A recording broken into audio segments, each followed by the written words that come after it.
Woo! Hey, good morning. You're listening to Conservative Cat on Cities 92.9. Just tragic. This happened yesterday morning. Yesterday, I did a special. If you guys want to go check it out, it's all about the new Illinois laws that are taking effect this year. They took effect yesterday, January 1st, 2025. And if you guys missed that show, it's very important that you go check out it. It's archived on YouTube. You can go ahead and subscribe to the channel and watch that show because it's going to be very important that you know what laws are taking effect this year in Illinois. Just complete tragedy yesterday. Donald Trump is now weighing in early this morning on Thursday about the despicable, evil New Orleans terror attack on the United States.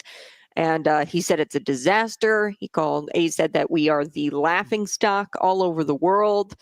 And he said, we are the laughing stock all over the world under the Biden-Harris administration and the Biden-Harris regime, really. He says, our country is a disaster, a laughing stock all over the world. This is what happens when you have open borders with weak, ineffective, and virtually non-existent leadership. The DOJ, the FBI, the Democrats, and local prosecutors have not done their job. They're incompetent and corrupt, having spent all their waking hours unlawfully attacking their political opponent, me, rather than focusing on protecting the American people and the Americans from the outside and inside violent scum. So foreign and domestic violent scum that have infiltrated all aspects of our government and our nation itself. Democrats should be ashamed of themselves for allowing this to happen in our country. The CIA must get involved now before it's too late. The U.S. is breaking down. A violent erosion of safety, national security, and democracy is taking place all across our nation. Our only strength and powerful leadership can stop it. See you January 20th. Make America great again. That's Donald Trump. He's completely just blasting U.S. leadership. I'm going to be talking a lot about this story because there's some fake news out there. Shocking, right? And I just want to clear some things up about the killer in the Bourbon Street massacre. And the FBI clearly misled the public. They're continuing to mislead the public and not actually come out with the truth and tell the truth. There has been a leaked intel bulletin that has revealed surveillance footage of 4 more terror suspects. So this is scary. And I've warned about this all year long. They're called sleeper cells. And, once they get word from back home to just light up Americans or kill Americans, they're going to do it. So you have to keep your head on a swivel. Just wherever you're at, keep your head on a swivel, and I'm praying for you. But we're going to get to the leaked intel bulletin that now reveals that there's surveillance footage that shows that there were way more terrorists, and 3 more that we know of, according to this bulletin that was leaked. And they were placing IEDs in New Orleans. So we're going to get to that. I'm also going to get to the video. You guys can find me on YouTube and watch the video with me. I'm going to break down the video of the New Orleans killer. Jabbar is his last name. Shamsud-Din Jabbar entered into Bourbon Street and he took a sharp turn and then he got from like 0 to 60 real quick. And I think that he purposely got like this Ford Lightning truck. It's an electric vehicle. He got this truck knowing that he could easily get up to that speed at that corner there when he turned onto Bourbon Street. So the truck used to mow down dozens of people went through a border crossing at Eagle Pass, Texas in November. Now, there's been a lot of kind of like misreporting it. They originally came out and said that the truck was at the border in Eagle Pass 2 days ago. And then they kind of stepped back and said, oh, no, it was in November when that truck was there. I don't know. Maybe there is like a little, and, this was talked about in the news, perhaps a hot spot right there for terrorism across the border. and I don't know, like a little headquarters for terrorists to go and meet up with the foreigners, right? Their foreign connections. I don't know. We don't know yet. It's weird that they said, oh, the truck was there 2 days ago, and then they came back out and they said, oh, just kidding, it was actually there in November. It's a little different, right? That was a month ago, over a month ago. And 2 days, it's a very different timeline of when that truck was there at that border crossing in Eagle Pass, Texas. So somebody's lying. Somebody's lying in the FBI. Somebody's, trying to purposefully mislead the public. And that's what this segment's all about, is that the FBI is purposely misleading the public. We're going to get to more of it, how they misled you. It's not clear whether that fact that the truck was in Eagle Pass at this border crossing is connected to the attacker, because the truck is a rental, wasn't his truck. So somebody could have had that truck there, rented the truck at Eagle Pass, Texas, at this border crossing. I doubt it. I'm sure it's connected, but we'll have to wait and see. Regardless, the assailant exited the vehicle after ramming through the crowd and started shooting. He was eventually killed by police after a firefight. CPR failed to revive him. Now, this is on Fox News. I'm going to have you take a listen to this. This is former Master Sergeant, U.S. Army Special Forces Jim Hansen telling Kayleigh McEnany on Fox News last night that America needs real leadership.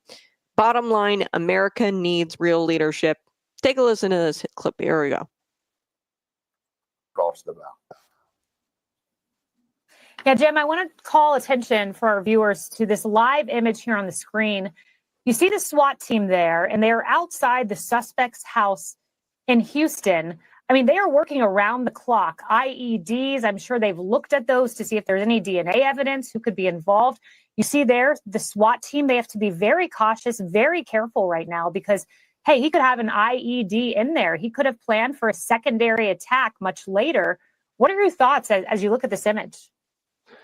And all of those people are doing what they can, given that we don't know how many co-conspirators he had. The really scary thing here is if it's just a lone wolf, one guy snaps and goes off, that's one thing. This was apparently an organized cell looking to create chaos in multiple locations. And that shows the dismal failure of the Biden administration. Joe Biden has been MIA since the day of his inauguration. Whoever on the Democrat side thought it was okay to have that dementia-addled, barely animated carcass behind the most important desk in the entire world owes all of us a big apology. They have cost American lives, that cost lives around the world, and now we're paying the price. We need leadership. When Donald Trump was president, he kept all these kind of attacks away from our shores. Even as president-elect, he's done more than Biden has by threatening Hamas, telling them to get the hostages freed.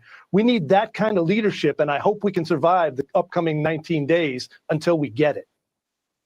I hope we can survive these upcoming, I think it's like 18 days now until Trump is inaugurated. But man, exactly. Notably and inexcusably, folks, the FBI initially proclaimed that this was not a terrorist attack. I don't know how you came up with that, little FBI agent. We're going to get to this clip, and your jaw is going to drop. Obviously, probably a DEI hire. She probably was just the spokesperson for that day. I don't know. She as a special agent, and she was in charge of making the statement after the New Orleans mayor had LaToya Cantrell as the New Orleans mayor. After she had already confirmed that it was a terrorist attack, she comes out and she purposefully misleads the public and says that it's not a terrorist attack. Don't believe me? Take a listen. This is not a terrorist event. What it is right now is their improvised explosive devices that was found. And we are working on confirming if it's a viable device or not. As Chief Kirkpatrick said, we're asking everyone to stay away from Bourbon Street, specifically from Canal Street to St. Anne. That is my ask. Once again, stay away from Bourbon Street. All right. So there you have it, folks. She lied. And, it wasn't immediately clear if the spokeswoman, and I think that was the role she was operating in for the moment. I don't really know if she knows her stuff. You know what I mean? Like, and if she's an actual, like, legitimate FBI special agent. I think she's one of these DEI howers, and it's not immediately clear if the spokeswoman didn't realize that the mayor had already let the cat out of the bag, that it was a terrorist attack, or if the FBI simply wanted to keep things under wraps for the time being, and they wanted to lie to the public. I don't know, but somebody didn't get the message to her, obviously, or the memo over to her to, hey, the mayor already came out and called it a terrorist attack. She already let the cat out of the bag. But this is another example why the Bureau has so much lost trust. The American public does not trust the FBI. And this is Exhibit A. Okay, this is Exhibit Q. Reason number 1 million why we don't trust the FBI. The fact that it has become expected for the FBI at this point to mislead the public. Like, I just expect the FBI to lie to me about any attack. I mean, at this point, because we all know what happened during the Nashville transgender shooting. They lied about that. They lied about Waukesha. They tried to say that the Waukesha guy was, I remember even on CNN, the mugshot of Darrell Brooks was doctored. I think it was on CNN. It was on one of these. The mugshot was doctored up to try to make him look lighter than what he appeared, because they wanted to, make it look like he wasn't black. And notice how, if the guy was white here, within the first 5 minutes, we would have known the identity of. But they were holding this identity, and they wouldn't identify the guy who actually did this. And they just mislead the public to fit their narrative and for political convenience for a certain political party, the Democrats. And this is inexcusable. You can't mislead the public just so that your preferred political party is, seen in a better light, or it's politically convenient for a certain political party. You can't do this. We all know that they lied during the Waukesha Christmas parade massacre. And I remember the headlines. They had similar headlines, vehicle mows down people. No, there's a person who's in that vehicle. Identify the person and release this. Returning to the attacker, I saw a picture of him post-mortem, and before his identity was revealed, and he has a darker complexion with a beard, and he was wearing combat garments. He looked like he was in the military, was born apparently in the United States, served in the army. So you couple that, you have military garb, you couple that with the jihad flag, the ISIS flag that was hanging out the back of his truck. You couple that with his dark complexion. Like, come on, we know what this is. It's terrorism. And so for the FBI to get out there in front of the public and just blatantly lie that this is not a terrorist attack, it's just inexcusable. Inexcusable. There is no excuse for the FBI to not be more upfront with the public initially. They knew exactly what was at the moment they arrived to the scene. I would imagine you see a guy, military garb, you see ISIS flag, like, you already know that this is a terrorist attack when you get to the scene. And this assistant special agent, whoever was in charge of making this statement after the attack, she says, this is not a terrorist event. And I don't know if she claimed that on her own, if she just went rogue and claimed that on her own. I don't know. But whatever the case is, whatever reason why she came out and misled the American public about this, she needs to be relieved of her duty. She needs to be fired right away. That kind of incompetence can't happen. And you would think that because the Bureau's reputation is just in shambles right now, that they would not risk having, incompetent people like that making statements after such an attack. Suspicions that Bourbon Street attacker did not act alone appear to have been confirmed by an intelligence bulletin that was leaked to the Associated Press. I do have to take a quick break, but we're going to get to that bulletin now, because we know for sure this guy did not act alone, because there were at least 3 people who are placing IEDs everywhere, and surveillance footage has picked that up. A woman and I think it was like 3 men, maybe it's 4 people. I gotta look at the bulletin again. So the point is, Jabbar, he did not act alone. I'm going to be right back. You're listening to Conservative Cat on Cities 92.9, the news and talk of Bloomington Normal.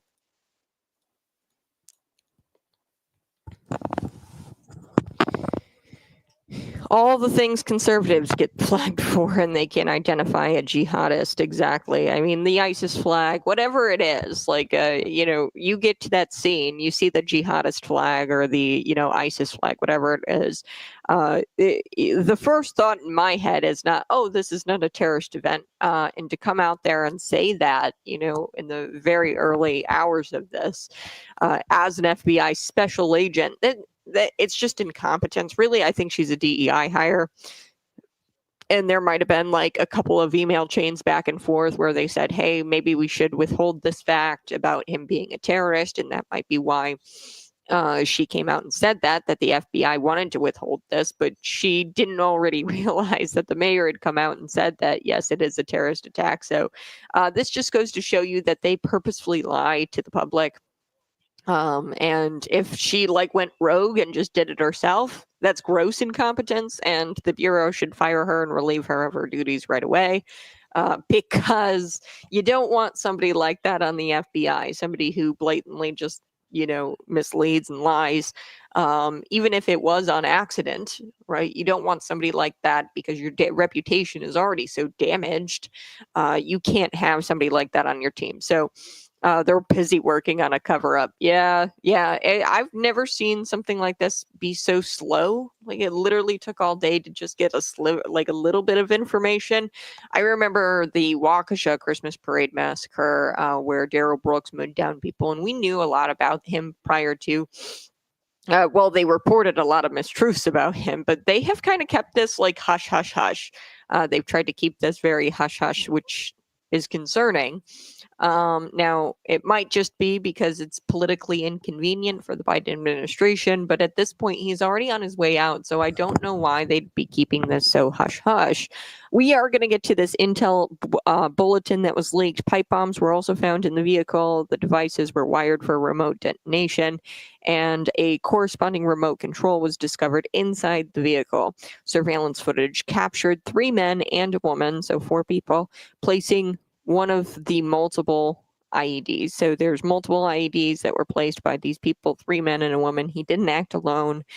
We know that now because of this intel bulletin that was leaked to the Associated Press, but the law enforcement, including the FBI, indicated at a press conference on Wednesday that they felt Jabbar hadn't acted alone. So the FBI was, pretty consistent here, where they said, oh, we don't think he acted alone. We don't think he acted alone. So at least they had that going for him at the press conference. They were not misleading the public there, but they didn't offer any details. So why didn't they offer the details? Hey, we have surveillance footage that shows that he didn't act alone. You don't have to get into the details of who exactly it was. You just have to say, oh, we have surveillance footage that shows that there are multiple people involved. Keep your head on a swivel wherever you're at today.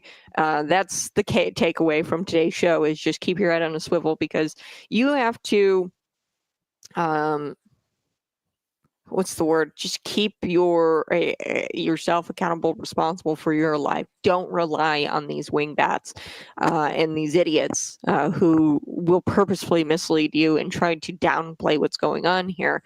There could be sleeper cells in your community. I don't think a whole lot of you are, in Chicago or in these major cities, but I would stay away from any kind of major cities, stay away from any kind of huge events, which is really sad way of life.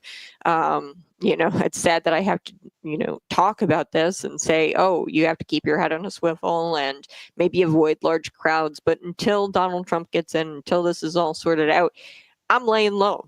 I'm laying low. I'm not going to any major events. I'm not going to any football games. And I know that's kind of a sad way to live, but hey, I think it's your life, right? I don't trust these people. And we're going to get to, there's so much here.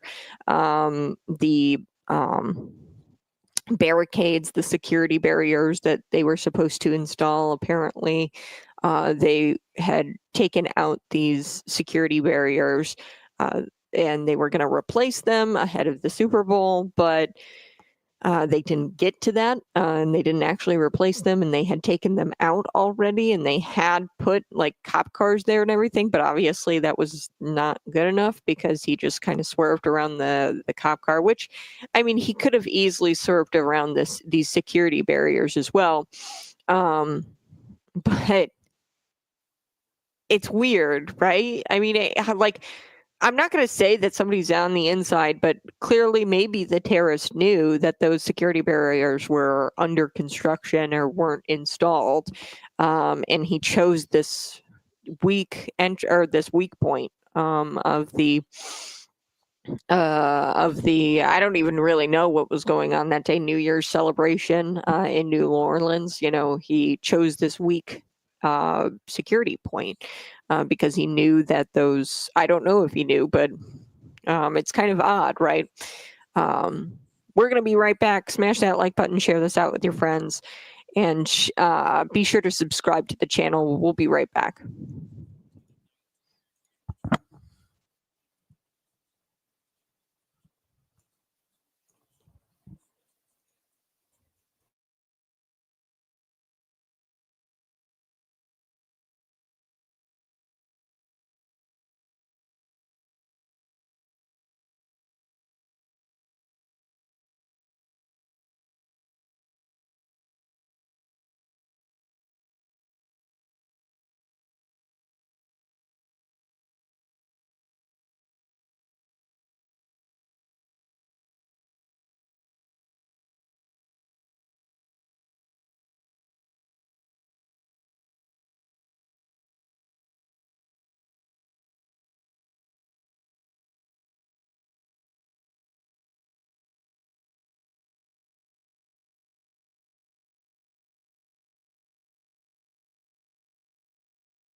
Wow, good morning. Thank you so much for tuning in Monday through Friday. It's a daily show on YouTube, on Rumble. I'm Conservative Cat, and I'm here for you. If you need an ear, 309-451-9299.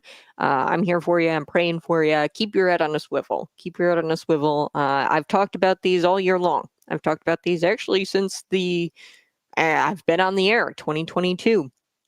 I've talked about sleeper cells and how, just at the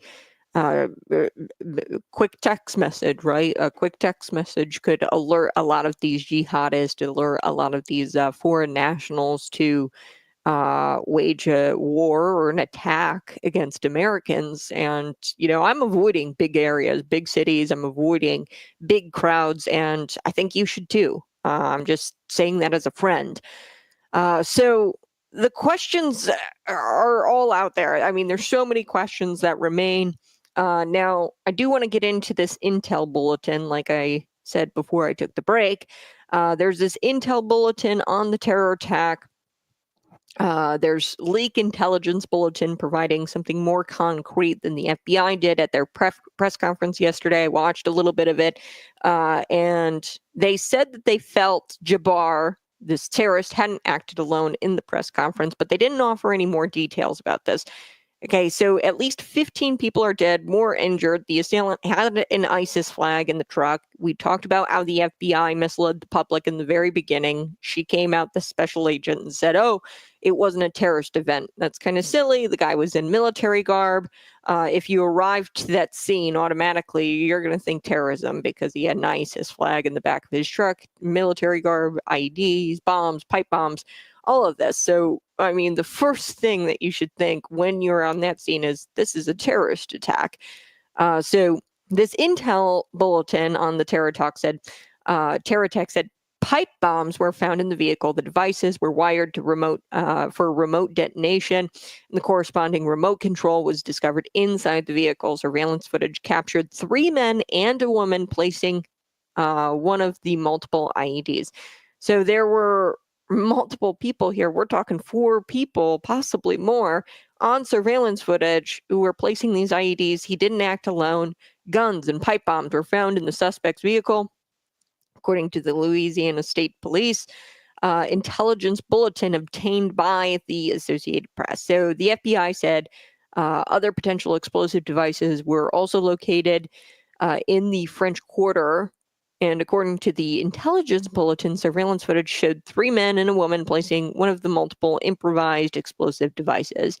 So IEDs. While the truck itself contained IEDs, it also been reported that others were spread around the French Quarter there. And that includes at least 2 devices found near the cathedral. I don't know. I've never been to New Orleans. The cathedral located in Jackson Square. So there's just multiple IEDs, multiple explosion devices. And, it seems like they were, out in front of this. They said that Jabbar hadn't acted alone and that they had suspected he wasn't acting alone, but they didn't provide any details at the press conference. It took this leak to come out to, tell the public and to inform the public that, yes, have your head on a swivel. Because when I read this and when I look at this bulletin, I'm automatically thinking, okay, this is coordinated. There's multiple people in on this. Could be happening in multiple cities, and I got to keep my head on a swivel. That's what I take away from this bulletin. And the fact that they withheld that bulletin and it had to get leaked to the Associated Press, not good. They should have just mentioned it in the press conference, right? When they were asked, hey, was he acting alone? They should have said, well, actually, we have surveillance footage that shows that there's multiple people, multiple IEDs, and there is a threat here. But I think they're really downplaying it, and they're really brushing this under the rug. When I watched the press conference, it seemed like a bunch of DEI hires and a bunch of people who were actually thrown into chaos. And I'm praying for our officials. I'm praying for the people who have to respond to this, and I hope that they prove me wrong and that they actually respond.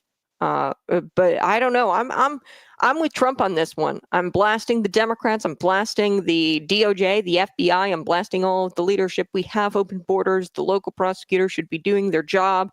I'm going to get to this app that was used when obtaining the vehicle, the electric vehicle. I don't even know why this app is legal in the United States. It doesn't seem like there's really any great parameters. It's this app that you use to obtain rental cars, and there's no regulation on it. Anybody can just get a rental car, and there's you don't have to be a citizen, you don't have to be or you have to be at least 18. But man, it's weird. They'll drop off the car and you don't even have to see the person renting the car. They'll drop off the car and you can unlock the car with an app on your phone. It's the weirdest thing. I didn't even know that this was the thing here in the United States. This needs to be addressed, this company, because they shouldn't be operating the way they are. It's dangerous. So Jabbar, he didn't act alone. He had help, and it appears an extensive terrorist cell was involved. So a terrorist cell, one of these super cells, right? It appears that, they were given the green light maybe by foreign adversaries or, by whoever. And they were like, okay, let's try to kill as many people as we can. We got the green line. So these 3 men and the woman, they're not publicly known yet. And I don't think that we have any suspects as of right now, no names, no nothing. I'm sure that the FBI has some idea, but they're, of course, withholding that from the public, like a lot of things. The next question is obviously whether or not there was foreign involvement. Like I said, did somebody, from overseas tell these people to go at the time that they did? Have they been planning, New Year's Eve or New Year's Day attack? I don't know. And it may not manifest with ISIS having written a command letter, but mosques all over the United States, throughout the United States, feature foreign connected radicals who seek to spread their death, and destruction by radicalizing others. Okay, so it might not be where, you know, you had your foreign adversaries, ISIS, possibly he had an ISIS flag. It might not be where they said, okay, do it now. But we do know that there's mosques all across the United States, and they have these radicals in them. And they do want to spread death and destruction and their ideology, and they want to radicalize others. So it could just be that, where, you know, you just had radical individuals, people who want to spread their ideology to the United States and destroy the United States because they hate America. We see this, you know, where they're chanting death to America, death to Israel, right? So whatever the details are of this attack, it's serious. And I hope that it's not swept under the rug as a workplace violence, right? Or something like that. Like, remember the terrorist attack on Fort Hood?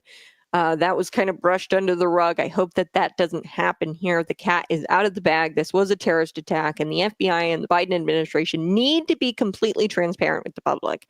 And somebody's lying somewhere about a lot of things because, you know, was the car at Eagle Pass 2 days ago? Was it there in November 16th, I think is the date. They said that the truck was at Eagle Pass, this entry, this place to enter the United States, this border town. Was the truck there 2 days ago, or was it there November 16th? We still don't know a lot of these details.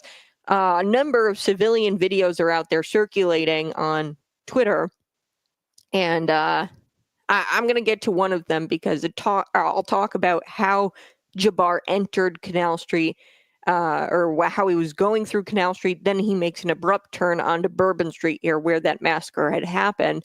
And I think I'm willing to bet that he planned it to where he was going to get this Ford Lightning, this electric vehicle, because electric vehicles, if you guys have ever been in one, they get to 0 to 60 like really, really quick. So he could easily kill and mow down, and that's what the goal was to kill as many people as possible, obviously. And he got to 0 to like probably 60 within a 3-second span. Like, that's most electric vehicles. I've never been in a Ford Lightning. Teslas, Rivians, they all kind of get up to 60 miles per hour pretty quick. It's not like your normal gas-powered car. So I think he purposefully rented an electric vehicle. We're going to get to also the app that he used to rent this vehicle, because, folks, there's so much here. Like, I was expecting a very slow news day, very like relaxed New Year's Day, and then this tragedy comes out. And on top of that, we've got another story that I haven't even gotten to this morning about this Las Vegas explosion, this Tesla Cybertruck, clearly a message, you know, for Elon and Donald Trump. And, you know, the media, they of course said, oh, it's a Tesla fire. And then like, oh, you're led to believe that it was combustion, like with the battery, or that the Tesla was malfunctioning. No, this was also not ruled out yet, probably terrorist attack. A lot of people are saying this is a terrorist attack. And a lot of people are now saying that this could be connected to the Boston, or to the massacre in New Orleans, the Bourbon Street massacre. So we're going to be right back. You're listening to Conservative Cat on Cities 92.9, the news and talk of Bloomington Normal. Shocking. Yes. So we are just kind of diving into this today. This is dominating, obviously, the news cycle, the terrorist attack, possibly another terrorist attack in Las Vegas, right outside the Trump Tower. This was, I believe, a message to Elon Musk and Donald Trump. And I believe that the massacre in New Orleans was a message to Donald Trump as well. They aren't happy that he is going to straighten out this mess, I would imagine. So I hope we can survive the upcoming, 18 days until Trump gets in, but we'll have to see. There's probably a lot of these, what I've been calling for years now, terrorist cells across the United States. Multiple, probably in big areas, like populated areas, Chicago, New York City. I would not be shocked if there's just these terrorist cells, and I call them sleeping terrorist cells, until they get the command from our foreign adversaries. And it might not even be like that, where they get the command. It could just be these sleeping terrorist cells. These people are radical individuals. They've come over across the border. Now, this guy was a U.S. citizen, and I understand that, and he was born here, which might have just made him perfect for to carry out this attack. They figured out, okay, who's one of our guys that lives there. I don't know. I have no idea. We need to know more about this individual. They need to understand a lot about both these individuals who are now dead, Jabbar and the suicide bomber, I guess you can call him, in the Tesla truck he blew up right outside the Las Vegas Trump Tower, Trump Hotel. So we're going to get to all of that. You're listening to Conservative Cat. Go ahead, smash that like button, share this out with your friends. Praying for you. If you need an ear, 309-451-9299. I'll be right back.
Wow. None of the victims are in critical condition. All are expected to survive. This just in.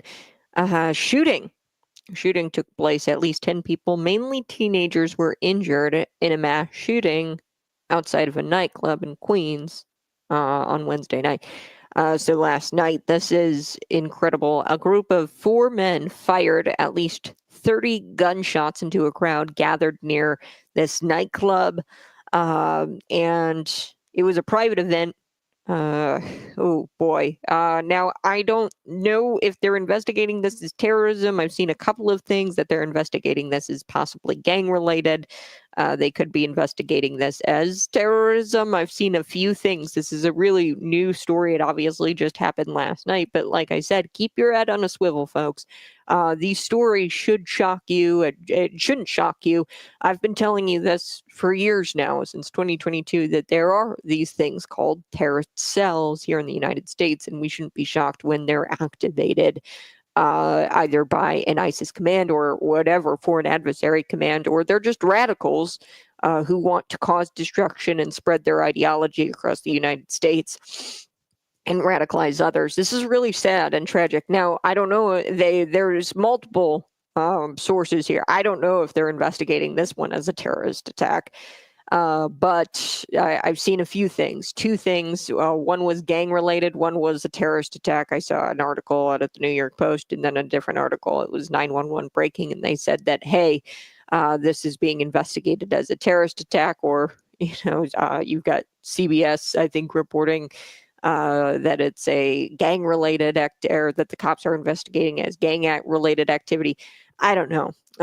It's just all so tragic, and really at the end of the day, what this is, it's poor leadership. This is what happens when you have open borders with weak and ineffective and virtually non-existent leadership. The DOJ, the Democrats, the FBI, all of them, they are corrupt, and they have been so focused on attacking you and me, you and I. They're so focused on going after Catholics and people who attend school board meetings, and people who want to make sure that the kids aren't being transed at school, and they're so focused on their political opponents like Donald Trump that they aren't protecting Americans from outside and inside violence.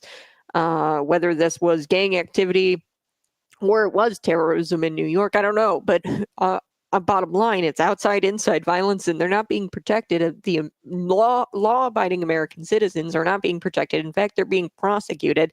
The Daniel Pennies, the Kyle Rittenhouses, all of these people who are law-abiding citizens who have had to take matters into their own hands because the leadership is not doing it. The Democrats should be ashamed of themselves that this is happening in our country. Before I took the break, I was telling you a little bit about this video. There's multiple videos right now circulating on social media. And I want to talk about this one specifically, where this truck turns abruptly onto Bourbon Street from Canal. I think that's the Canal Street. There, I've never been to New Orleans. I hear Louisiana is great. They've got good food. But there's civilian videos circulating out there, and Jabbar, who the FBI and the New Orleans Police Department confirmed is the suspect who perpetrated this attack. This video was posted on X.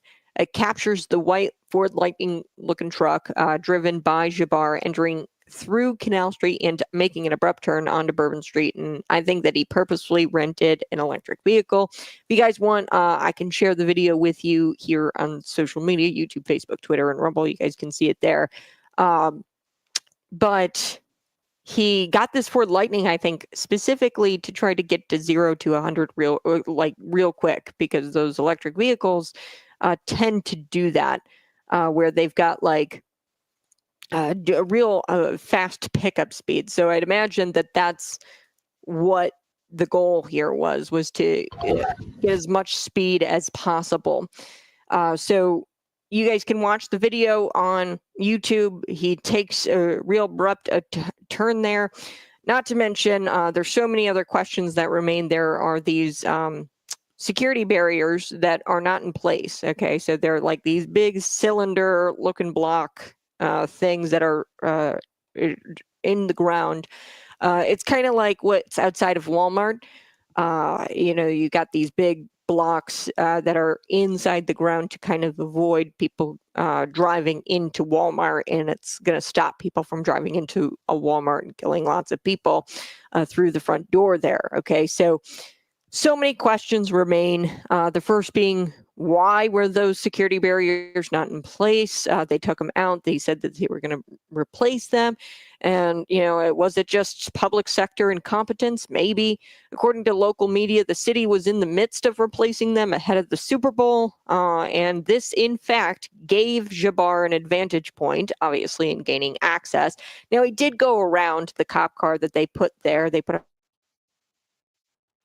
a cop car there in place of these security barriers, those hard infrastructure security barriers that are supposed to be there, but they were installed in 2017 to prevent terrorist attacks or people killing people along Bourbon Street, and they were replaced when a driver barreled down the city's most famous thoroughfare hours into the new year on Wednesday. Okay, so they were in the midst of being replaced. They were out of there, these old ones that were installed, I guess, in 2017 to prevent these terrorist attacks from happening, but they ripped them out and they were going to replace them with, I guess, better ones, which is just really weird.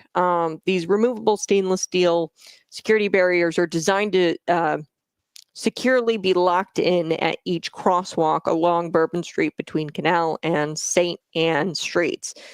So it's on both sides there, this Bourbon Street, they've got these security barriers there, but they were replacing them, and they had this project that began in November. So it's already December, folks, and this should, bother you, being that your tax dollars go to these kinds of things, but they don't actually work. They don't actually work effectively and efficiently. Like, I know if this was in the private sector, if they had a project, they'd get it done in a couple of weeks, but it's the government and they're not going to get it done probably for at least, and they said it was scheduled to last 3 months. We're talking, security barriers. I don't know what takes so long, 3 months to put something into the ground. I mean, I just don't get it. But the city press release noted that the project was ongoing, but they didn't provide any details of the works thus far. Okay, how far along are you on this project? It's weird. The old barriers didn't work out too well, according to Bob Sims, who oversaw the security initiative for the French Quarter Management District there, where this is all at. They were ineffective. Eventually, everybody realized we needed to replace them. They're in the process of doing that, but the new ones are not operational. All right, I got to take a quick break, but you're listening to Conservative Cat on Cities 92.9, the news and talk Bloomington Normal.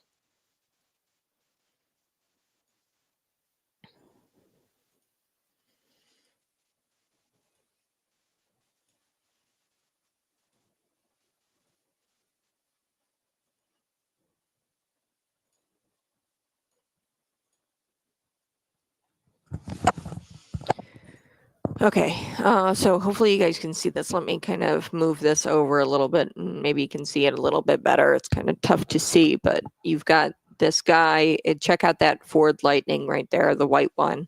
He's going down Canal Street, going down. You're going to see him get to the corner here of Bourbon and Canal, and then he's going to make a real sharp turn right here and guns it right around that cop car. So clearly this was planned. I think that he planned it to where he even got an electric vehicle, because you wouldn't be able to do that in a gas powered car to get to like 0 to 60 like in like 3 seconds. He was able to do that, so he got a lot of speed and was able to kill more people that way, which is just it's so sad that I'm even talking about that. But it's the facts, and we are going to get to, of course, where he got this vehicle, because it matters. That matters more than anything. I think where he got this vehicle, it's this weird app where you can rent vehicles. And I'm not for the government regulating companies, and I want, capitalism to work as much as the next guy, but this is just blatantly like, stupid. This allowing this company to have like little to no regulations on this, and I can't help but feel like this company might have like broken laws. First of all, I don't even know if you're allowed to rent cars at the age of 18 in the United States, which is just really weird.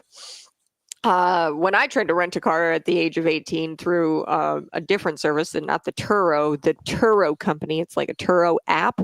Renters using Turo are not required to have a U.S. license. They're also not required to have personal insurance coverage to rent a car, which I've never heard of a car rental service that allows you to do all of that, like not have a license, not have insurance. In fact, this company it straight up sounds like a fake company. Like, I don't even know if this company is real or if it is just foreign nationals who set this up to kind of aid in terrorist attacks. It might be.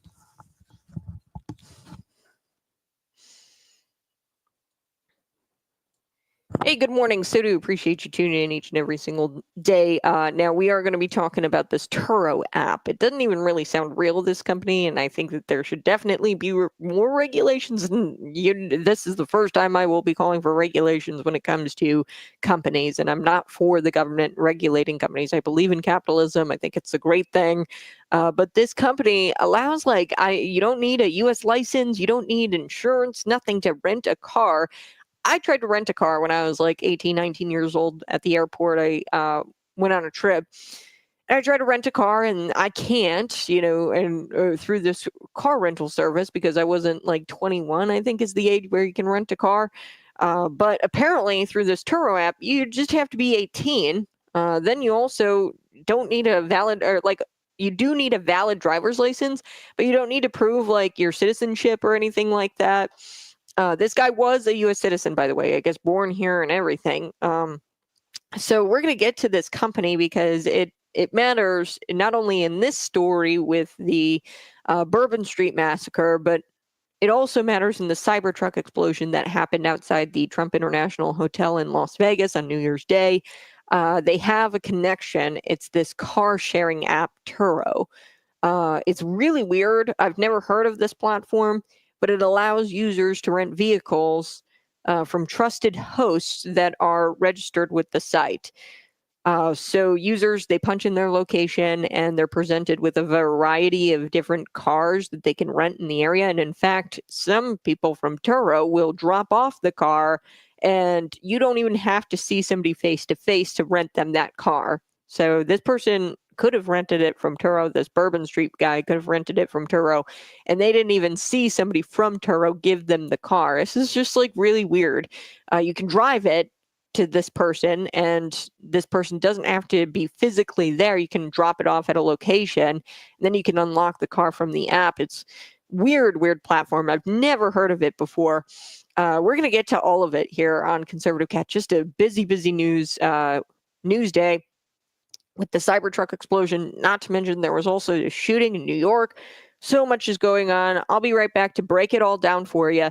It's Conservative Cat, Cities 92.9. Come back at the top of the hour for more news ahead.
Welcome to the Red Kingdom. You're listening to Conservative Cat on Cities 92.9, the news and talk bluing to normal. Some heavy lifting today, but you need to know some details about not only the Bourbon Street massacre, but the Cybertruck explosion, which I'm going to get to here in just a second. But I do want to start out with, the next question is going to be whether this was foreign involvement. Was there an ISIS command letter?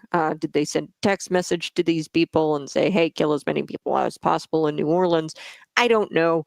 But we do know that there are a ton of radicals out there in the United States. Mosques throughout the United States feature foreign-connected radicals who seek to spread their death and destruction by radicalizing others. Whatever the details are of this attack, it's serious. And this can't be swept under the rug. The cat is out of the bag, and the FBI and the Biden administration, they need to be completely transparent with the public. As I said, there were several civilian videos out there circulating.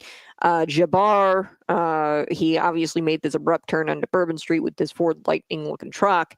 It's an electric vehicle, and like I said, I think it was all planned to rent this electric vehicle because he knows that you can get to 0 to 60 like in 3 seconds in an electric vehicle as compared to a gas-powered vehicle. But many questions remain. The security barriers, I talked about those. They are replacing them. They were installed in 2017, which isn't all that old, but I guess they weren't doing the job, so they removed them. And they had the cop car sitting there right on that corner of Canal and Bourbon, and he swerved around the cop car. I think he could have swerved around the security barriers had they had been there as well. So I'm not like real bent up out of shape out of the security. I think it's weird, but he was going to kill people either way. This was a terrorist seeking to kill people. What we really need to know is how connected was he to, either ISIS or some other foreign adversary where we've got him parading around with an ISIS flag in the back of the truck. We need to know, were there foreign connections here? We need to know if there's more terrorists, if there's terrorist sleeper cells, if he's part of a larger terrorist cell. And if there's going to be more terrorist attacks. Now, like I said, this security barrier project, it began in November. They estimated 3 months to get the security barrier project done. Good old public sector, taking what would take the private sector probably 2 weeks to put those barriers in. It's going to take the government about 3 months. So it involves removing and replacing sections of the road and taking out the existing security barriers, which I think that they had already done, but they put the car there. The old barriers didn't work out too well, according to Bob Sims, who oversaw the security initiatives there in that section of the French Quarter. He said that they were ineffective, the old security barriers. That's why everybody realized we needed to replace them, and we were in the process of doing that. Sims said that the old barrier at the crosswalk of Canal and Bourbon Street were removed a few weeks ago. Equipment for the replacement is in place, but they haven't actually installed the new ones, which is why they had the cop car there instead. But he said they're doing it in time for the Super Bowl. It's ironic in a way. Yeah, ironic. It's ultimately tragic, dude. I really don't like how he said that. It's ironic in a way. No, I mean, this is a terrorist, and he probably had information that this was a weak point for security, that these security like these were not in place. And law enforcement should have been on higher alert. I'm going to be honest with you. The video shows Jabbar driving by a cop car right before, being that this was, a place where it was a weak security point. They didn't have these security barriers. They should have been on high alert. And he, makes this turn. It's abrupt speed that he gets up to. Obviously, it's an electric vehicle. It's easy to get up to a higher speed. The same cop car responded that was parked there instead of the barriers that were supposed to be there. That cop car responded after the attack, but it was too late. And already, by then, I'm sure by the time he responded, probably 10 people had died. It looks like there's way more that died. Originally, the number was 10, but it went up to like 15, at least 15. Many injured. Wednesday afternoon press conference with FBI Special Agent Althea Duncan, New Orleans Mayor LaToya Cantrell, Louisiana Governor Jeff Landry, New Orleans Police Chief, and Kirkpatrick, Republican State Senator John Kennedy was there. There was this big old press conference with Louisiana elected officials, federal, state, local officials, all there. And they provided an update on the investigation for Jabbar. And they also included some sports officials. They did cancel the Sugar Bowl. Maybe you were planning on watching that. They canceled it, and I guess it was postponed to today. So we'll have to see if they make any revisions to the Super Bowl that's supposed to be in February as well, because it's supposed to be hosted there in New Orleans. Revisions to their security plan, being that this happened, this terrorist attack. So Senator Kennedy at this press conference, I like what he said here. He said that he would raise fresh hell and he will chase those in the federal government who are responsible for getting answers like they stole Christmas. In a very John Kennedy way, he said, look, I'm going to chase these federal officials and I want them to provide the public the truth. Kennedy also demanded that the investigative and Homeland Security agencies responsible catch these people, and catch these people plural. Like I said, he didn't act alone. We've gone through that. Men, women were there placing IEDs. And he says, and tell the American people the truth. That's what John Kennedy did, the senator from Louisiana. So yeah, just tell the American people the truth. I feel like there's not a whole lot of truth out there. A lot of people are, saying, oh, he was in Eagle Pass 2 days ago. Oh, he was in Eagle Pass in November. And this car, at least, was in Eagle Pass 2 days ago, or this car was in Eagle Pass in November. That's a lie. There's obviously some sort of lie there because there's two conflicting statements there. There's so much that needs to be answered. And I just think that the American people need the truth because they need to protect themselves. Is this a part of a larger terrorist cell? Was this planned? Did they get a command from ISIS to do this, to carry out this terrorist attack? So I do want to shift gears and talk about the Cybertruck explosion that happened outside of the Trump Hotel. We don't know if it's connected or not yet. I have a feeling that it might be.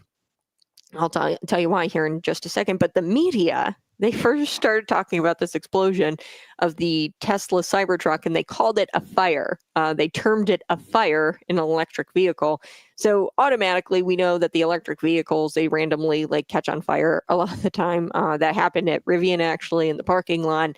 A lot of these solar panels, a lot of this green energy nonsense, they all wind up catching on fire. So when I first saw the article, in this headline, it actually came across my feed and it said fire. And I was like, oh, okay, like a Cybertruck probably just caught fire. It's an electric vehicle. Those do that, and I didn't think much of it. But later in the day, I started seeing the video of the explosion.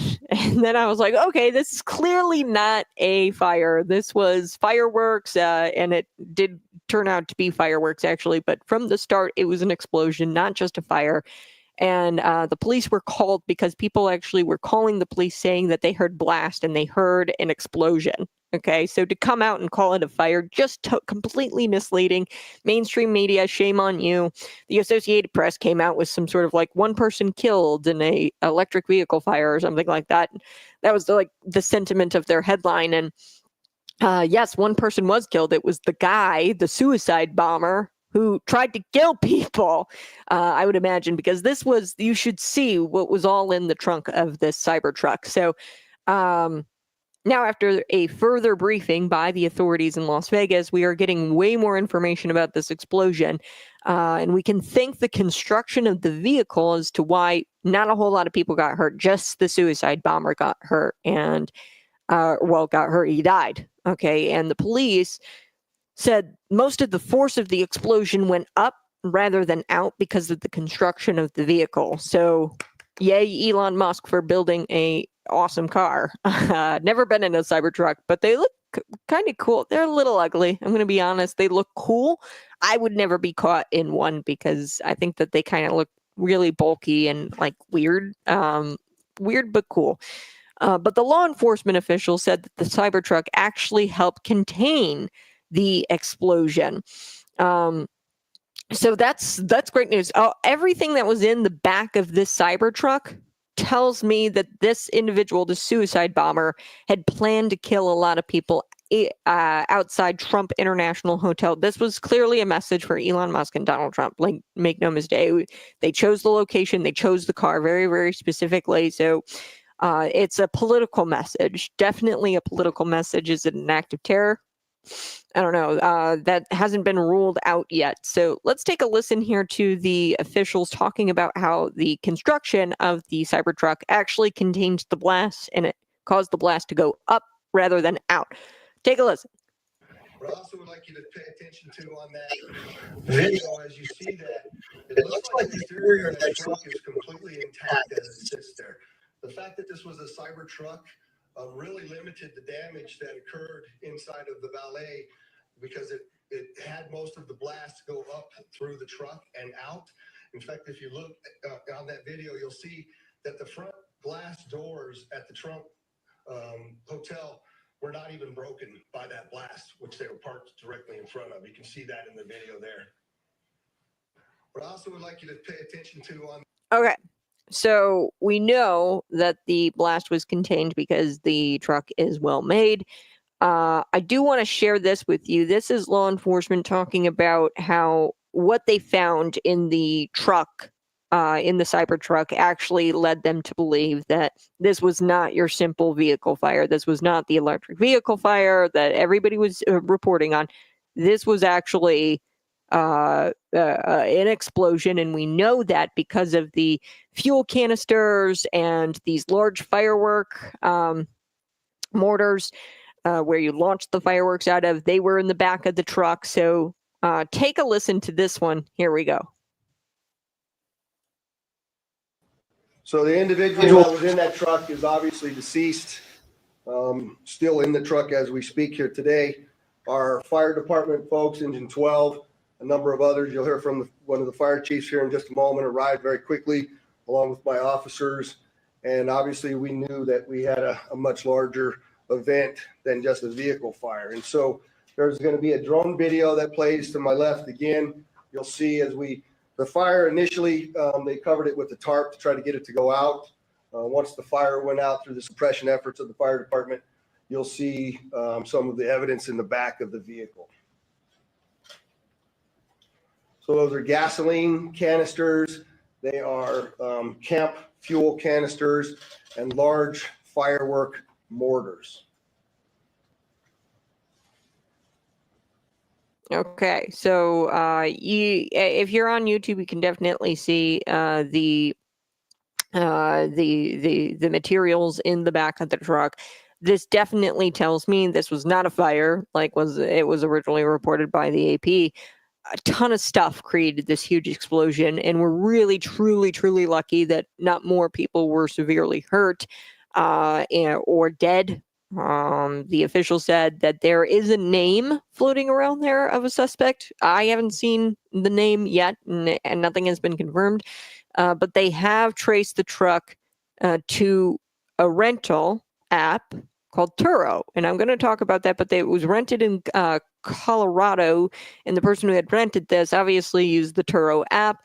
An FBI official gave an interesting take. They said that they're investigating it as a possible terrorist attack. The mortars and the gas canisters, I don't know, might have given a good indication that it could be a terrorist attack, right? But this FBI official, I'm going to get to this clip here on the other side. I got to take a quick break, but he gives an interesting take here, and he's like, it might be a terrorist attack. We're investigating it as a possible terrorist attack. I think the two are connected. I really do. I don't know if that's going to come out today, but we'll have to see. That I think it's odd that both these renters of these vehicles, they deliberately rented the vehicles as a statement as a reason. Or the Ford Lightning, he rented it because he wanted to get to 0 to 60 really quick, and then they rented the Cybertruck because they wanted to send a message to possibly Elon and Donald Trump, and they lit it up. It could be connected. That's not out of the realm of possibility here, because both the renters of these cars use the Turo app. So we're going to talk about the Turo app here next on Conservative Cat Cities 92.9, the news and talk Bloomington Normal.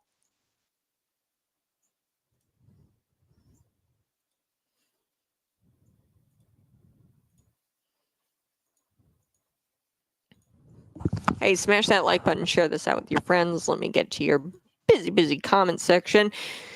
Cadaver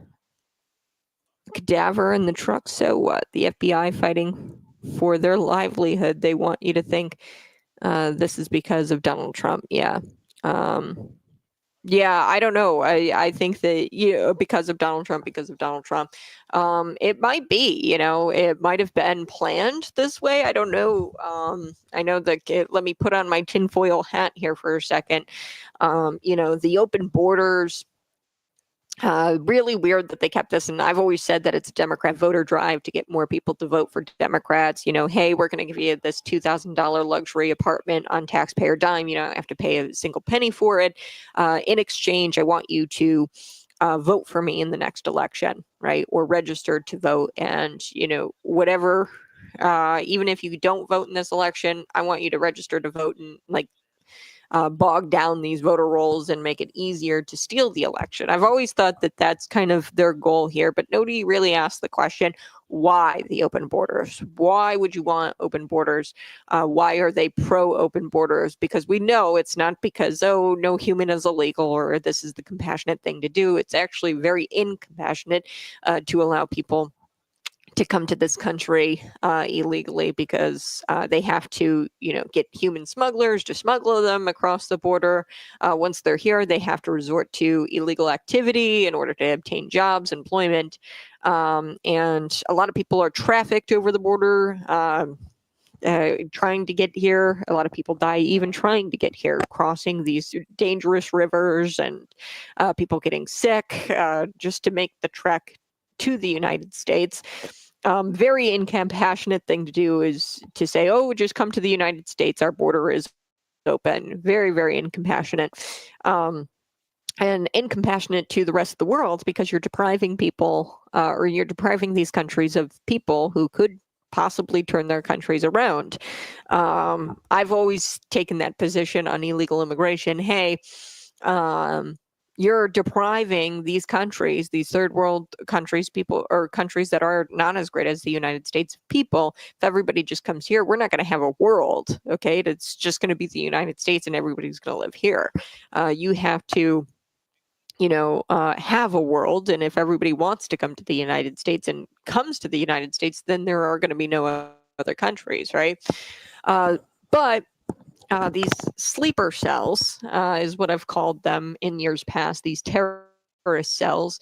I've warned of these where, they could be in these major metropolitan areas, Chicago, New York, New Orleans, right? These major cities. We could see these terrorists, get a command from possibly ISIS. Now I'm just playing out a hypothetical and, say ISIS, sends them a text message or whatever and says, all right, do it now. And then every single city in America experiences something like a Bourbon Street massacre or something like a Tesla Cybertruck explosion. And it's all coordinated by these radicals who want to see America destroyed. They always chant and believe them when they say this, death to America. Okay, they want the destruction. They want to radicalize people and they want to spread their ideology. That's just how radicals work. Now, I don't know, being that we know that United States officials, elected officials, even Joe Biden, bought out by the Chinese, right? They have no interest in America first. They don't love her. They don't love America. They don't love the citizenry here, and they love money. And they'll do whatever it takes to get that money. And I wouldn't be shocked, and here's my tinfoil hat theory, right? That the United States has the open borders, worked out a deal with, Iran or whoever it is, one of our foreign adversaries, worked out a deal and said, hey, China, you can bring your foreign nationals here through our open border. We'll allow them to stay in these, luxury hotels or these luxury apartments. And from there, it's whatever at this point. If they want to attack America, it's whatever. I'll sell out America in exchange. You provide me money, and I know that sounds crazy. But I mean, you just begin to ask yourself the question, why? Why the open borders? Is it really because of the Democrat voter drive, or is it because, they got money and allowed, or corrupt individuals within the U.S. government got money to allow these terrorist sleeper cells to exist, or these terrorist cells to exist in our major metropolitan areas? I don't know. I have no idea, because we all know that, the Joe Bidens of the world, the elitists within government, they will never experience the terrorist attack themselves, right? They have the means, the financial means to get out.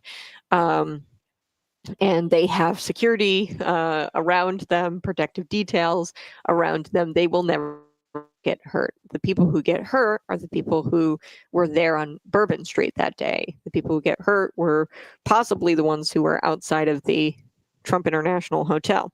All right, we're back.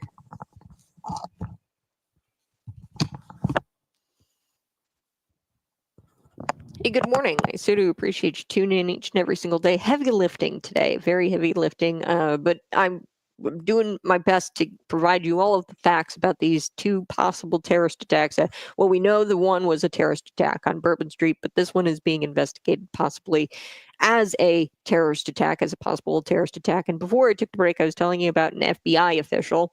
He has an interesting take here on, the possibility that this is a terrorist attack. What happened with the Cybertruck in Las Vegas, outside of the Trump International Hotel.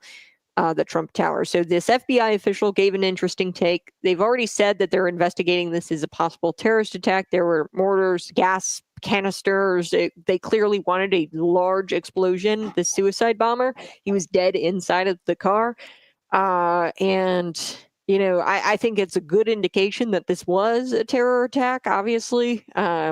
But let's take a listen to this FBI official, what he said, his take on the whole issue. Here we go. Right now, our number one goal is to ensure that we have the proper identification of the subject involved in this incident. Following that, our second objective is to determine whether this was an act of terrorism or not. I know everybody's interested in that word and trying to see if we can say, hey, this is a terrorist attack. That is our goal, and that's what we're trying to do. We have a ton of resources dedicated to this right now. And again, we're doing it with our partners. We're doing it together, jointly, and we'll continue to do so until we figure out exactly what's going on.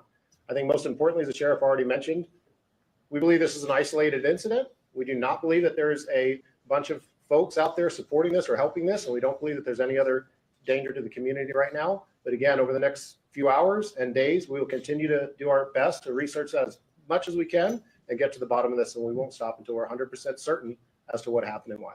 Right now, Okay. The reason why I say this is interesting, he says there's no threat to the community. This is an isolated event. Okay, buddy.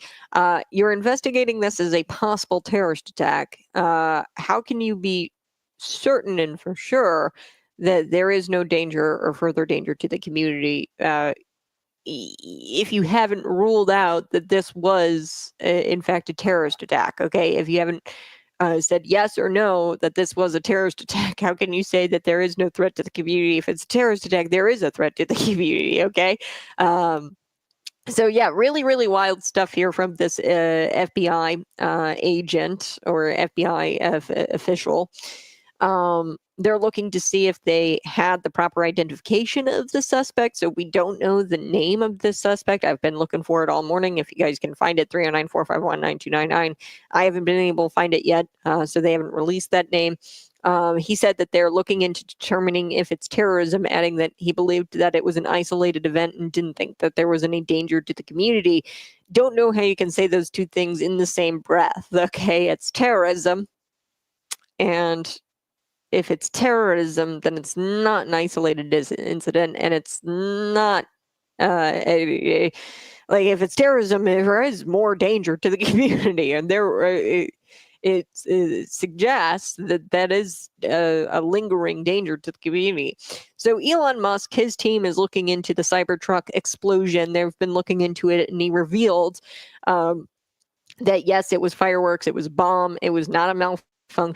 The media, they lied. They misled. They said, oh, there's a fire in an electric vehicle and one dead from a fire due to an electric vehicle fire. The one dead was like a suicide bomber, essentially. And seeing the sheer amount of stuff in the vehicle is something else. Obviously, somebody wanted to do a lot of damage and possibly kill people. It's just that this idiot didn't realize how indestructible really a Cybertruck is. So the deadly New Orleans terror attack and the Cybertruck explosion outside of the Trump International Hotel in Las Vegas on New Year's Day have one connection. And here's what I've been talking about all morning. This car sharing app, it's called Turo. The officials have indicated that there's no evidence so far that the two incidences are linked, but the investigators have determined that the pickup truck used by the terrorist on Bourbon Street and the exploding Tesla truck, they were both procured, they were both obtained using this app. It's called Turo. It's a platform that allows users to rent vehicles from trusted hosts that are registered to the site.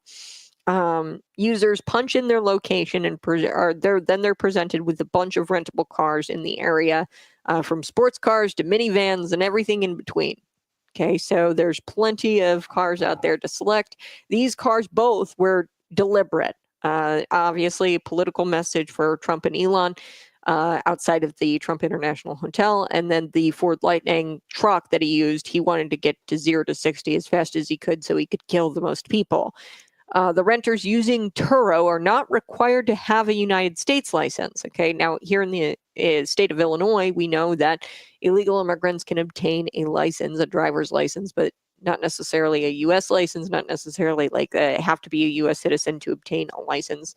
These are like, what do you call them? Illegal immigrant license, essentially. So they're also not required to have a U.S. license. They're not required to have personal insurance. Okay, so you don't have to have personal insurance to coverage to rent a car, according to Turo's website.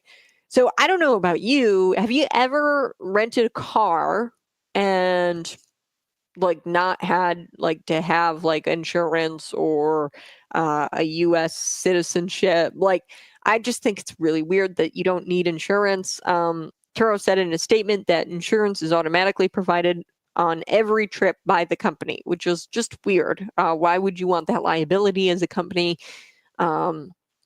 Why wouldn't you require your drivers to have insurance?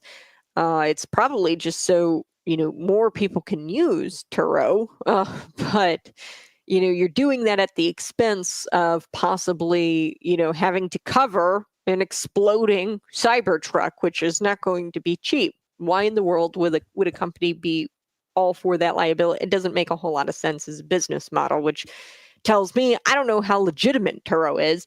So Turo said in a statement that insurance is automatically provided on every trip by the company. So renters do need a valid driver's license. It doesn't have to be a U.S. license. Like I said, here in the state of Illinois, we give illegal immigrants licenses. So renters do not need to have a valid driver's license to be a Turo account holder. Or they do need a valid driver's license. So it can't be expired or anything like that. But you don't have to be a U.S. citizen. You can have one of these illegal immigrant or non-citizen license. And be of age, which in the U.S. is 18 years old. Didn't know that. Every time I try to rent a car, when I was a younger kid, I like 18, I couldn't rent a car at the age of 18. I don't know. Some rental car services require you, I think, to be like 25 or something like that, 22, 21. In most cases, you'll get approved immediately, Turo boasts on their website. So you'll get approved to rent this car almost immediately, instantaneously. The site says most hosts will organize the delivery of the rented car to the guest. So the host will drive out the car in some cases to a designated location determined by the guest who rented the car. And the host of that car is going to drive out that car to the location. Parking lots, homes, contactless pickup methods are also used, involving lockboxes and app-based unlocking are also a common practice with Turo. So it just seems real fishy to me. I don't know about you, but this is just a really weird site. I wouldn't use it. It's just really strange that you don't need insurance. You don't need to be a U.S. citizen to use these things or use this platform. Turo operates in the United States, the United Kingdom, Canada, Australia, and France.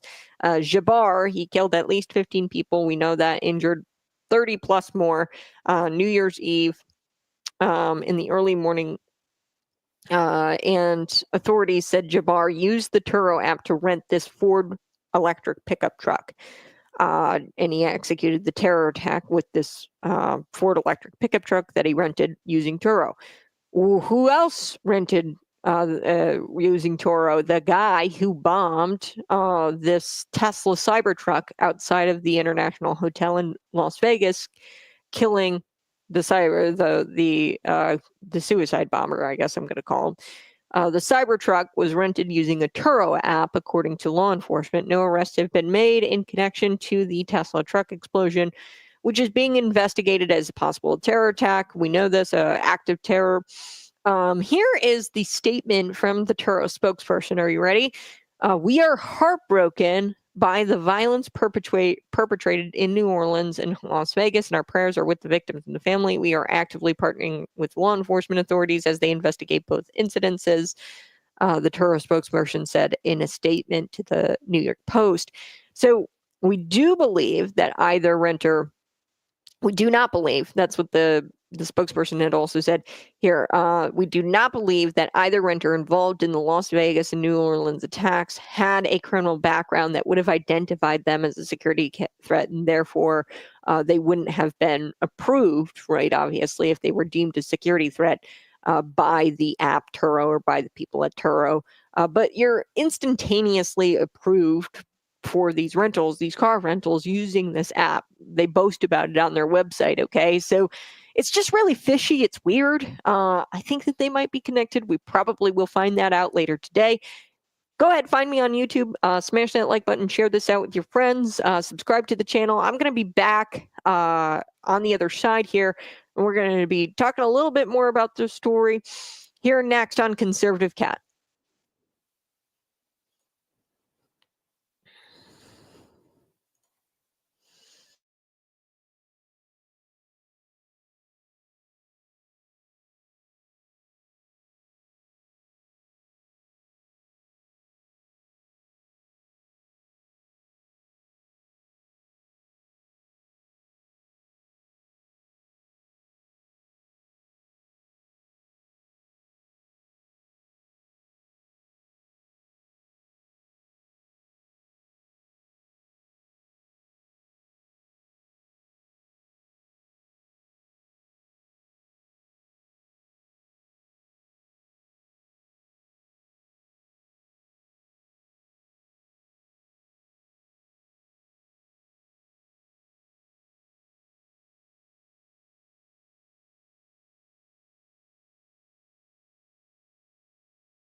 Okay, holy crap, this just in.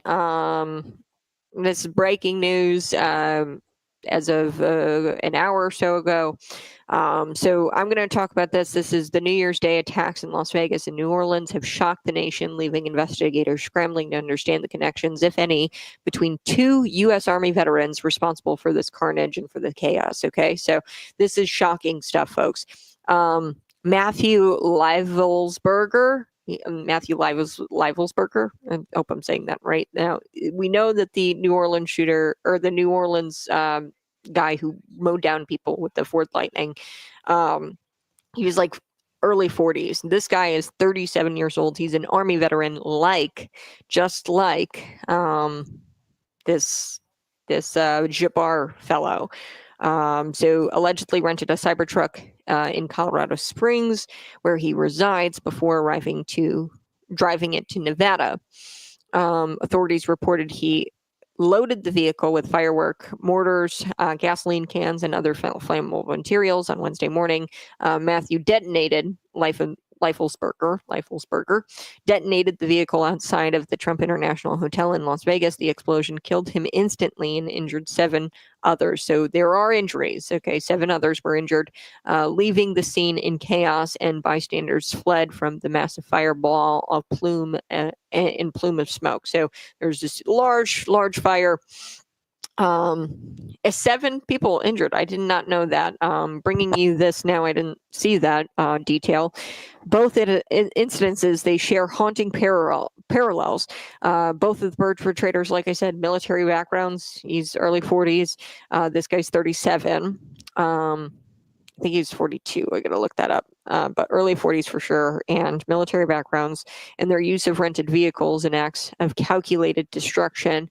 The center of the investigation is a shared history at Fort Bragg, a major U.S. installation in North Carolina.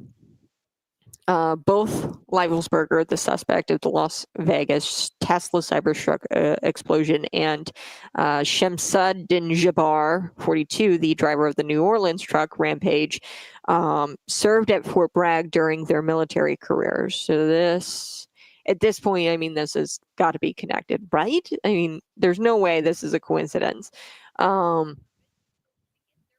Leifelsberger and Jabbar overlapped at Fort Bragg during a pivotal period when they prepared for deployments to Afghanistan.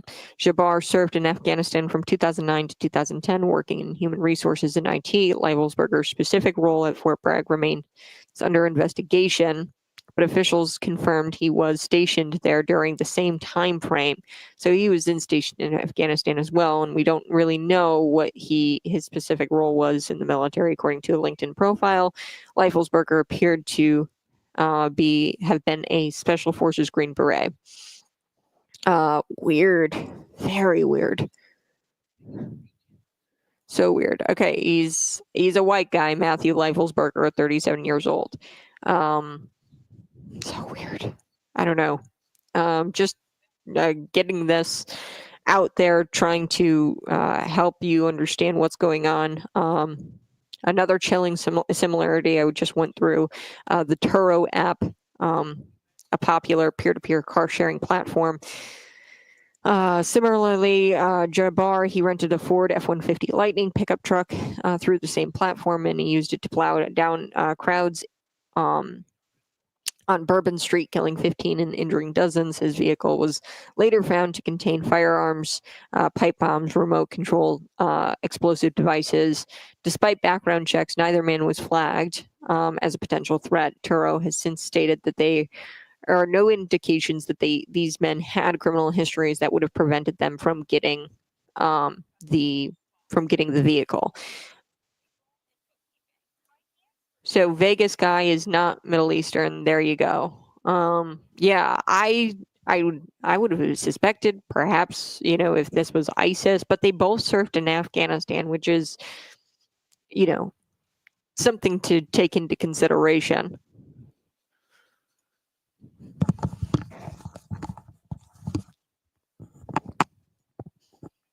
We have a name, folks. We have a name. You're listening to Conservative Cat on Cities 92.9, the news and talk of Bloomington Normal. So do appreciate you tuning in. All this morning I've been talking about these attacks, Las Vegas, New Orleans. This has totally shocked the nation. I know it's heavy lifting today, but you've got to know these things. There's some things that are out there that just aren't true. The FBI special agent actually came out and said that what happened in New Orleans wasn't a terrorist attack. It is, in fact, a terrorist attack. They purposefully misled you. The media misled you. They said that it was a fire and that it killed one person. It was a suicide bomber who exploded this Cybertruck outside of the Trump International Hotel in Las Vegas. So these two instances, they've shocked the nation, leaving investigators obviously scrambling to try to understand the connections, if any, between these two U.S. Army veterans responsible for this carnage. So, like I said, Jabbar, the guy who mowed down all of these people on Bourbon Street in New Orleans, he was a U.S. veteran, U.S. born, but he appears to be Middle Eastern, definitely. Jabbar, his name, right? He looks, Middle Eastern. He had an ISIS flag.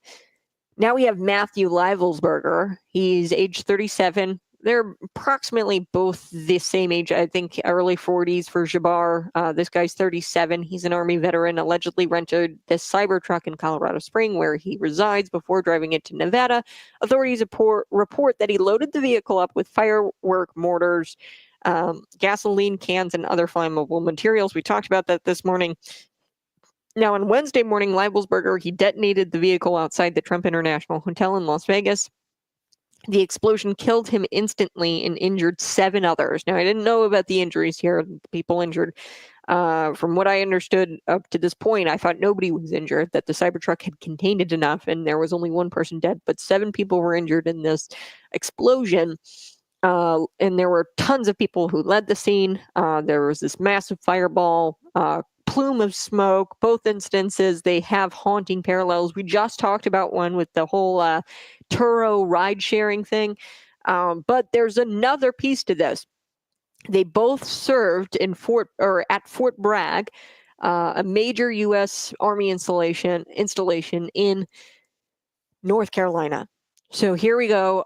Both Leibelsberger and the suspect of Las Vegas Tesla Cybertruck explosion, and Shamsud-Din Jabbar, age 42, the driver of the New Orleans truck rampage. They both served at Fort Bragg during their military careers. Whoa, crazy. Leibelsberger and Jabbar, they overlapped at Fort Bragg during a pivotal time period where they were preparing for deployments for Afghanistan. They both were deployed. Obviously, they served in Afghanistan, both of them, from 2009 to 2010. Now, Jabbar, we know, was working in human resources and IT for the U.S. Army.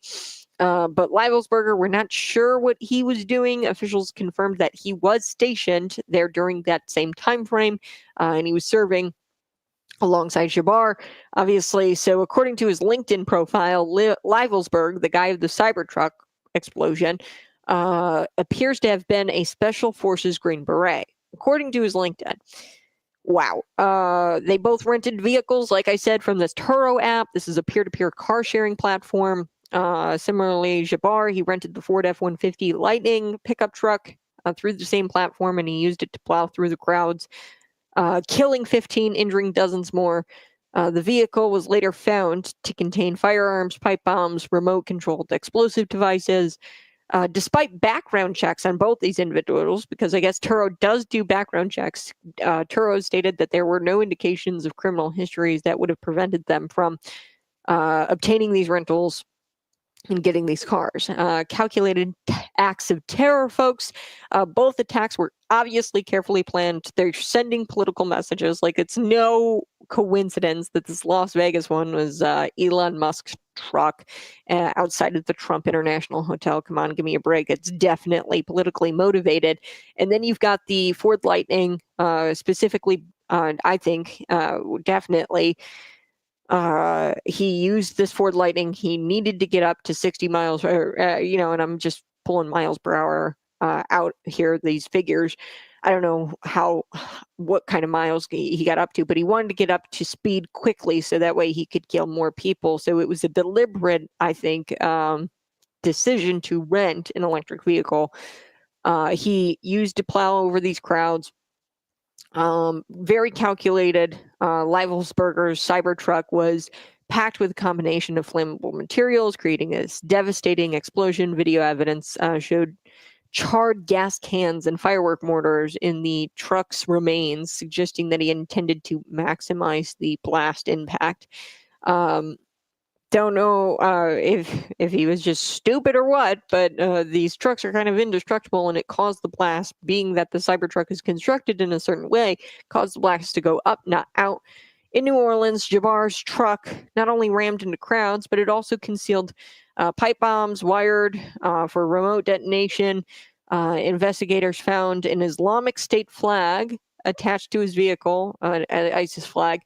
And videos have emerged of Jabbar pledging his allegiance to that terror organization, ISIS. So the FBI is investigating if Jabbar acted alone. It's weird. Matthew Leibelsberger is not Middle Eastern, but they both served in Afghanistan, deployed to Afghanistan. We don't know exactly what Matthew Leibelsberger did for the Army. We know that Jabbar, he was working IT, human resources. So I'm going to be right back. You're listening to Conservative Cat on Cities 92.9 The News and Talk Bloomington Normal. Shocking stuff, folks. Go ahead, smash that like button, share this out with your friends. Seems like a legit app to rent or buy vehicles. Yeah, it's probably a legit app. I just don't like the way you go about it, like this whole like not interacting with somebody face to face and seeing the person who's actually renting the vehicle and having this contactless like pickup. That a legitimate company, but definitely needs maybe some regulation or oversight. I've never heard of a rental company that allows you to rent a car at the age of 18. I think that's really weird. Also, you don't need you don't need to be a U.S. citizen to rent a car. I think that's a little odd. You can just use some of these like temporary driver's licenses that these non-citizens get. Both of these men appear to be citizens, so it doesn't really matter in this case. But I think it's just kind of odd that you have a company that allows for that sort of thing to take place, where you can just give it to just about anybody, and they brag about it on their website, right? They say, oh, you're going to be approved instantaneously. Whereas, I've tried to rent a car, and it's tough to rent a car. Even when I got into my car accident, I had a Colorado truck, and I got into a car accident, slipped on some ice, and I tried to rent a car, and I had to go through all kinds of hoops. And at that point, I think I was like 24 years old or something, and I was renting a car through Enterprise, and I did have to jump through hoops. Like they, obviously looked into my background. They, I need a license. I had to answer questions if I was a U.S. citizen or not. So I think that there's other car rental places that definitely have way more parameters. This is just a loosey-goosey car rental platform. So I don't know. I've never heard of it before. Yeah, Jabbar is his last name. I butchered his first name. What is it? Shamsud-Din. I don't know what his name is. He's just a evil human beings. These are evil human beings. Both of them are both evil human beings. It's really strange that they both rented the car this way. They both obviously served in the U.S. Army. So we're going to come back. We're going to talk about it a little bit more. You're listening to Conservative Cat on Cities 92.9.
Whoa, shocking developments here. We got a name, Leifelsberger. He's the guy, Special Forces experience, identified as the driver of the Cybertruck that exploded in Las Vegas. He died, and on his LinkedIn, he's listed himself as an operations director and intelligence manager with Special Forces as experience. So both of these individuals, the New Orleans Jabbar is his last name. This guy, he's 42 years old, and I guess they both served.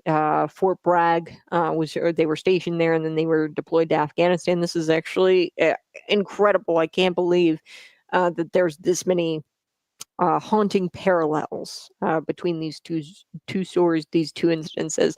A former member of the U.S. Army Special Forces heavily criticized our MIA President Joe Biden over the Bourbon Street terror attack. You know what really bothers me about Joe Biden?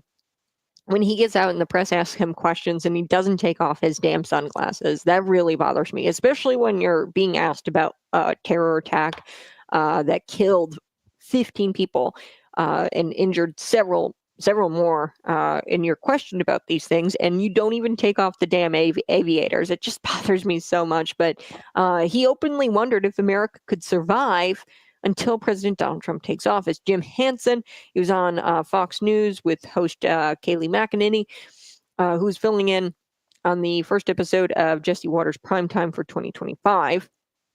McEnany introduced imagery of the SWAT team outside of the suspect. Shamsud-Din Jabbar is his name, noting that the authorities were being cautious as they approached the house there, the home, because there was possible IEDs there they could have wired it inside, and he could have planned for a second explosion or a second terror attack. He didn't explode anything. The Cybertruck guy did, but the Cybertruck attack in Las Vegas appears to be an organized cell. Here's what Hansen says. He explained that this appears to be an organized cell looking to create chaos and multiple explosions. This is what a former member of the U.S. Army Special Forces is saying. He explained that their right to be apprehensive, not knowing if other co-conspirators exist. These SWAT team members outside of his home, Jabbar's home, he said that yes, they're right to be on guard. And he claimed that the attack in Louisiana combined with the Cybertruck attack in Las Vegas, this appears to be an organized cell looking to create chaos in multiple locations.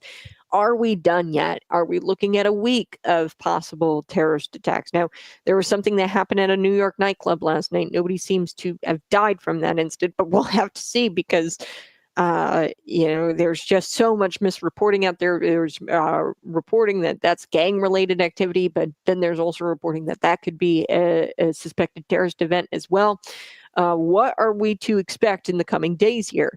And meanwhile, you got Joe Biden and his stupid little aviators, and he's been MIA. He's been MIA. In fact, this is what Jim Hansen says. He says, quote, that shows a dismal failure of the Biden administration. Joe Biden has been MIA since the day of his inauguration. Okay, so he was furious, and he says, look, I hope we can survive the upcoming 19 days or 18 days now until Trump gets in, until this new administration gets in. They have lost American lives, the Biden administration. Make no mistake about it, and they need to stop being MIA and answer the American public about these issues or about these two incidences and be honest and truthful. All right, you guys have a blessed rest of your day. Bye-bye. Keep your head on a swivel. Keep your head on a swivel. Be blessed. And we'll be back tomorrow.